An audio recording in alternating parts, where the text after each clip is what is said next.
কাজের মেয়ে তো কাজই করবে। গ্রামের অশিক্ষিত কাজের মেয়ে রাজপ্রাসাদের বউ হয়ে আসলেও আগের স্বভাব পরিবর্তন করতে পারেনি।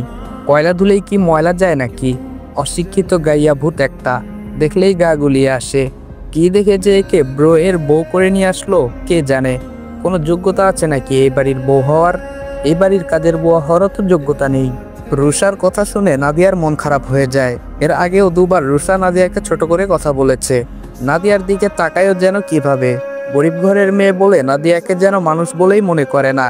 বড়লোক বাপের অহংকারী মেয়ে রুষা চৌধুরী, অনার্স 3য় বর্ষের স্টুডেন্ট।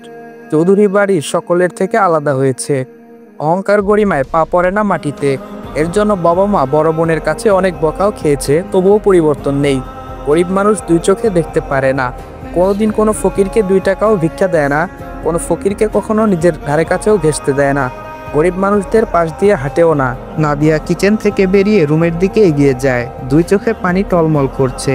মেয়েরা নিজেদের কাজে মনোযোগী হয়। তারা এই মেয়েকে খুব ভালোভাবেই চেনে। এই মেয়েকে তারাও খুব একটা পছন্দ করে না। 1 নম্বরের অহংকারী মেয়ে একটা। মেয়েদের সাথেও খুব ভালো ব্যবহার করে না।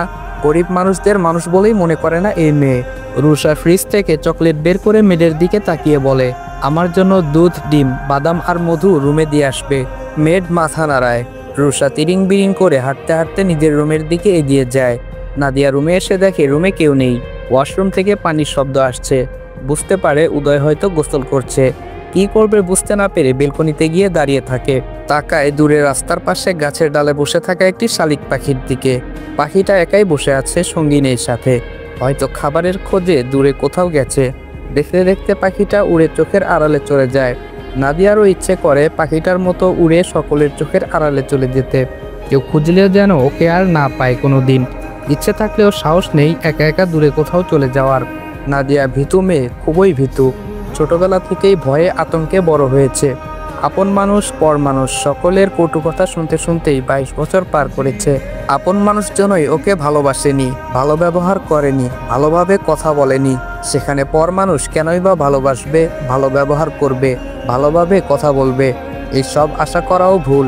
তবে ওকেও এই বাড়ির অনেকেই ভালোবাসে, ভালো ব্যবহার করে, ভালোভাবে কথা বলে। নাদিয়া এই কয়েকদিনে এটাও বুঝে গেছে ওর শ্বশুর ওকে খুব একটা পছন্দ করে না। কিন্তু ওর শাশুড়ি, চাচির শাশুড়ি আর উষা অমায়িক মানুষ, ওকে খুব ভালোবাসে। ওর সব কিছুতেই খেয়াল রাখে। উষা বাদে বাকি কেউ খারাপ আচরণ করে না। উদয় আগে বাজে বিহেভ করলেও 2 দিন ধরে কিছু বলে না।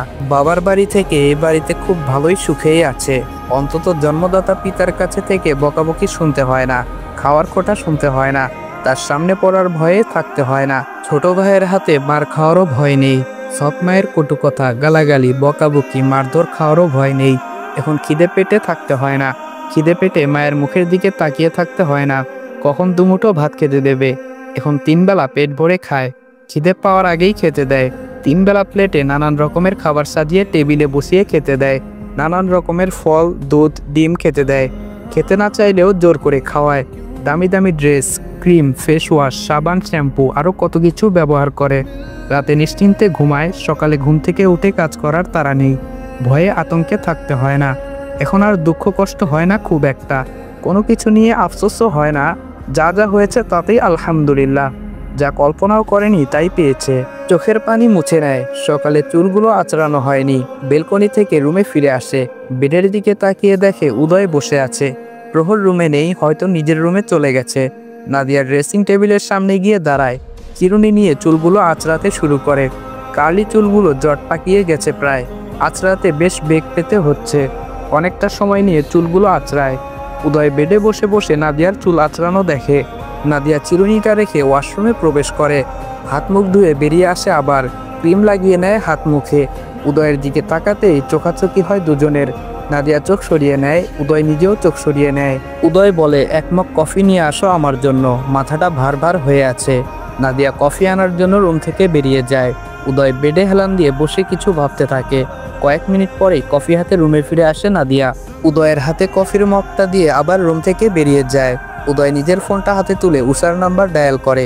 ভাইয়ের কল পেতেই ভাইয়ের রুমে চলে আসে উষা। জি ভাইয়া বলো। উদয় কফির মগের দিকে দৃষ্টি স্থির রেখে বলে, ফ্রি আছিস তুই? উষা বলে, আমি তো সারাদিনই ফ্রি থাকি। উদয় বলে, নাদিয়াকে সেলুনে নিয়ে যাবি? উষা বলে, কেন? উদয় বলে ওর চুলগুলো কার্লি, আঁচড়াতে কষ্ট হয়, যা করলে চুল সিল্কি হবে, আঁচড়াতে বেগ পেতে হবে না, সেটাই করে নিয়ে আসবি। উষা বলে আচ্ছা। উদয় বলে হুম যা এখন। উষা চলে যায়। উদয়ের কফি শেষ হওয়ার আগেই নাদিয়া খাবার নিয়ে আসে উদয়ের জন্য। কফি শেষ হতেই খাওয়াতে শুরু করে নাদিয়া। কোনো কথা ছাড়াই খাওয়া শেষ করে উদয়।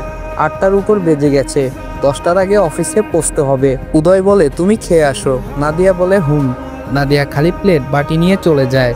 উদয় মেডিসিন খেয়ে নেয়। খাওয়া শেষ করে রুমে আসতেই নাদিয়ার চোখ আটকায় উদয়ের উপর। ফর্মাল ড্রেসে ডিভানের উপর বসে আছে। দেখতে কোনো হিরোর থেকেও কম লাগছে না। হোয়াইট শার্ট, ব্ল্যাক প্যান্ট, কলার কাছে দুটো বোতাম খুলে রেখেছে, স্লিপ কনুই পর্যন্ত ফ্লোট করা, চুলগুলো স্পাইক করেছে, মিষ্টি পারফিউমের ঘ্রাণ। এভাবে তৈরি হয়েছে কেন? কোথাও যাবে নাকি? নাদিয়াকে দেখেই কাছেটাকে উদয়। এসে গেছো, এদিকে আসো। নাদিয়া এগিয়ে যায়। ঘড়িটা পরতে পারছি না, একটু পরিয়ে দাও। প্রহর চলে গেল আর আসছেও না। নাদিয়া ঘড়িটা হাতে নেয়। উদয় বা হাত এগিয়ে দেয়। ঘড়ি লাগাতে গেলে আর পারে না, কিভাবে লাগাই বুঝতে পারছে না। লাগাতে পারো না? নাদিয়া দুদিকে মাথা নাড়ায়, তারপর বলে এমন ঘড়ি তো এর আগে কখনো দেখিনি। এটা এমন কেন? কিভাবে লাগাই বুঝতে পারছি না। আমার হাতে দাও, দেখিয়ে দিচ্ছি। নাদিয়া উদয়ের হাতে ঘড়িটা দেয়। উদয় বুঝিয়ে দেয় কিভাবে লাগাতে হয়। এটা তো লাগানো একদম সহজ। নাদিয়া ঘড়িটা পরিয়ে দেয়। আলমারিতে মোজা আছে, একটু বের করে দাও তো। নাদিয়া মোজা এনে দেয়। উদয় এক হাত দিয়ে মোজা পরতে চেষ্টা করে, প্রায় পরেও ফেলে। নাদিয়া বলে আমাকে দিন, আমি পরিয়ে দিচ্ছি। উদয় নাদিয়ার মুখের দিকে তাকায়। লাগবে না, আমি পারবো। নাদিয়া বলে এক হাত দিয়ে পড়তে সমস্যা হচ্ছে তো, আমি পরিয়ে দিচ্ছি। উদয় দিয়ে দেয় নাদিয়ার হাতে। নাদিয়া নিচে বসে দুই পায়ে মোজা পরিয়ে দেয়। উষা তোমাকে সেলুনে নিয়ে যাবে, ওর সাথে চলে যেও। নাদিয়া উদয়ের মুখের দিকে তাকিয়ে মাথা নাড়ায়। এর মধ্যে রুমে প্রবেশ ঘটে প্রহরের। দুই ভাইয়ের একই রকম গেট আপ, ফাইলস, ল্যাপটপ সবকিছু আগেই কারে রেখে এসেছে। প্রহর বলে ভাই হয়েছে তোমার? উদয় বলে হুম। প্রহর বলে চলো তাহলে, ড্যাড আর চাচু চলে গেছে। উদয় বলে হুম চল। উদয়কে এক পাশ থেকে ধরে প্রহর। দুই ভাই এগিয়ে যায় ডোরের দিকে। উদয় ডোরের কাছে গিয়ে পেছন ফিরে তাকায় নাদিয়ার দিকে, তারপর আবার সামনের দিকে তাকিয়ে এগিয়ে যায়। 2টার পরই অফিস থেকে ফিরে আসে উদয়। মিটিং শেষ করেই বাড়ির উদ্দেশ্যে রওনা দিয়েছিল। প্রহর ওকে রুমে এনে ফ্রেশ হতে সাহায্য করে, তারপর আবার অফিসে চলে গেছে। উদয় পা ঝুলিয়ে বেডে বসে থাকে। নাদিয়া এখনো বাড়ি ফেরেনি, কখন ফিরবে কে জানে। কয়েক মিনিট বসে থাকার পর আর বসে থাকতে ইচ্ছে করে না, তাই চিত হয়ে শুয়ে পড়ে। কতক্ষণ সিলিংয়ের দিকে তাকিয়ে থাকার পর চোখ বন্ধ করে নেয়।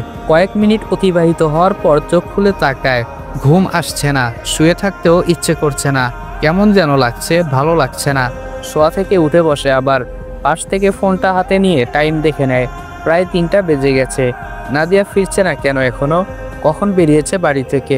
উদয় নিজের উপর নিজেই বিরক্ত হয় আবারও। নাদিয়া যখনই ফিরুক তাতে ওর কি? না ফিরলে না ফিরবে, তাতেও ওর কিছু যায় আসে না। বেডের পাশে রাখা হুইল চেয়ারটার দিকে তাকায়। 2-3বার হয়তো ইউজ করা হয়েছিল, তারপর আর ইউজ করেনি, করতে ইচ্ছে করেনি। প্রতিবন্ধীদের মতো হুইল চেয়ারে চলাফেরা করতে ইচ্ছে করেনি। যখনই হুইল চেয়ারটা দেখতো তখনই নিজেকে অক্ষম, ব্যর্থ মনে হতো। নিজের উপর রাগ হতো, নিজেকে অকেজো মনে হতো। বারবার মনে হতো এমন জীবনের প্রয়োজন নেই। স্টিকটা ধরে হুইল চেয়ারটার কাছে গিয়ে বসে। বাম হাত দিয়ে চেয়ারটা ঠিক করে তারপর বহু কষ্টে চেয়ারে বসে। চেয়ারে বসেই ফোঁস করে শ্বাস ছাড়ে।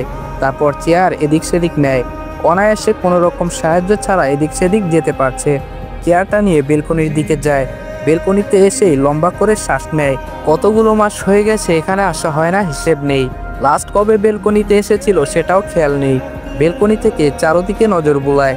চেয়ারটার দিকে তাকায়। এতদিন যদি চেয়ারটা ইউজ করতো তাহলে বাড়ির কাউকেই এত বেশি কষ্ট করতে হতো না, আর সব সময় বেডে পড়ে থাকতে হতো না। লম্বা করে শ্বাস ছাড়ে, ডুব দেয় অতীতে। আগের দিনগুলো কত সুন্দর ছিল, কত হাসি খুশিতে না কেটেছে সেই দিনগুলো।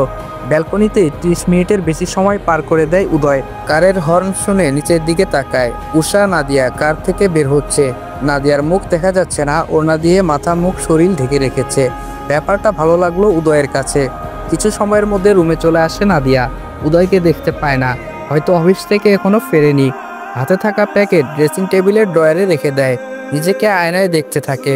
বাড়ি থেকে বের হলো এক নাদিয়া, আর বাড়িতে ফিরলো অন্য এক নাদিয়া। এই দুই নাদিয়ার মধ্যে আকাশ পাতাল ফারাক। কার্লি চুলগুলো একদম সোজা, সিল্কি হয়ে গেছে, ধবধবে ফর্সা হয়ে গেছে। নিজেকে নিজেই চিনতে পারছে না নাদিয়া। ড্রয়িং রুমে উপস্থিত সবাই অনেক প্রশংসা করছে নাদিয়ার। নাদিয়া ঘুরে ফিরে নিজেকে দেখে, আসলেই কি এটা নাদিয়া, নাকি অন্য কারো বডিতে নাদিয়ার আত্মা ট্রান্সফার করে দিয়েছে। কার্লি উস্কো খুস্কো ড্যামেজ ফ্রিজি চুলগুলো একদম সোজা, সিল্কি স্বাস্থ্যোজ্জ্বল হয়ে গেছে। হাতে মুখে পায়ের চুলে কি লাগিয়েছিল যে ওকে পরিবর্তন করে দিয়েছে।